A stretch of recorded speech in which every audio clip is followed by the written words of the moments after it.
हे, तुम ठीक तो हो मिंटू? बहुत दर्द हो रहा है। लेकिन तुमने अपने नी पैड्स क्यों नहीं पहने?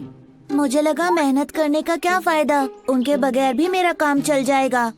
भले ही तुम्हें थोड़ी सी और मेहनत करनी पड़ती, लेकिन उससे फायदा होता। उन 3 लिटिल पिग्स को देखो। 3 प्यारे छोटे पिग काफी खुशी खुशी अपनी माँ के साथ रहते थे, लेकिन जल्द ही वो इतने बड़े हो गए कि उन्हें अपनी माँ का घर छोड़कर अपना खुद का घर बनाना था। माँ ने उन्हें बाय बाय कहा। अपना ख्याल रखना और उस चालाक भेड़िए से बच कर रहना जो यहीं पास में ही रहता है। वो तीनों अपना घर बनाने के लिए निकल पड़े और उन्हें तलाश थी एक बढ़िया सी जमीन की। पहले पिग को जल्द ही एक अच्छी सी जमीन मिल गई और उसने जल्द ही स्ट्रॉ और स्टिक से अपना घर बना लिया। ये कितना अच्छा है और इसे बनाना कितना आसान था। अब मुझे उस चालाक भेड़िए से डरने की जरूरत नहीं है। जल्दी ही दूसरे पिग को भी अच्छी सी जमीन मिल गई और उसने भी वुड्स और नील से जल्दी से अपना घर बना लिया। ये बहुत ही अच्छा है, भेड़िया मुझे छू भी नहीं पाएगा। तीसरे पिग को भी पास ही में एक जमीन मिल गई, लेकिन उसने सोचा मैं तो एक बहुत ही मजबूत घर बनाऊंगा। इसके लिए खूब मेहनत करूंगा, क्योंकि वो भेड़िया मजबूत घर में मुझे छू भी नहीं पाएगा।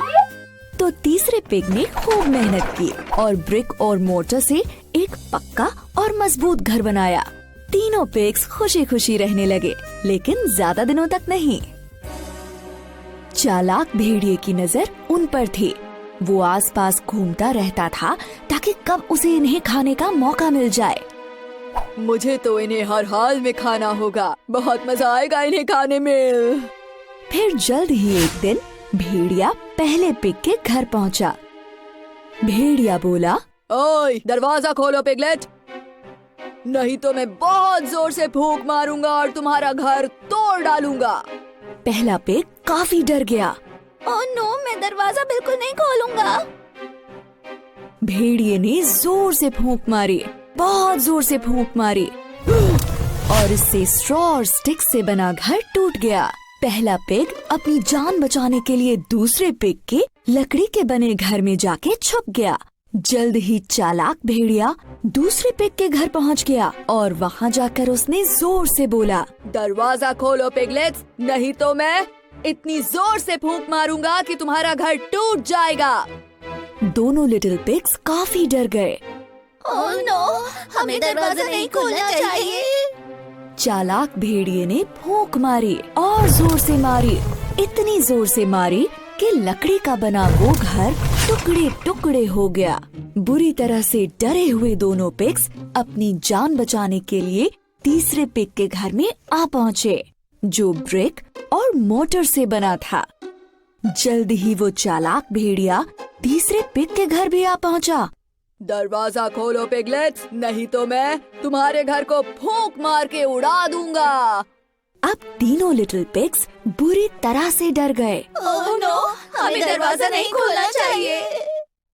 भेड़िए ने बार बार जोर जोर से फूंक मारी, लेकिन वो ब्रिक और मोटर से बने घर को नहीं तोड़ पाया। ब्रिक और मोटर का बना घर इतना स्ट्रॉन्ग था कि उससे नहीं टूटा। भेड़िए ने काफी देर तक तीनों लिटिल पिग्स के बाहर आने का वेट किया, लेकिन वो नहीं आए। बस सब बहुत हो गया है। चालाक भेड़िया घर की छत पर चढ़ गया और चिमनी से घर के अंदर झांकने लगा। तीसरा लिटिल पिग बहुत चतुर था, उसे ये पता चल गया। उसने जल्दी से आग जला दी और चिमनी से निकलने वाली फ्लेम से भेड़िया बुरी तरह जल गया। वो दर्द से कराहने लगा और वहाँ से भाग गया। मैं फिर से यहाँ दोबारा नहीं आऊँगा, कोई बचाओ मुझे। इस तरह से 3 लिटिल पिग्स को उस शातिर भेड़िए से छुटकारा मिल गया और उसके बाद वो खुशी खुशी रहने लगे। उस तीसरे लिटिल पिग की मेहनत की वजह से ऐसा हुआ, जिसकी वजह से वो सब के सब उस बड़े खतरनाक भेड़िए से बच पाए।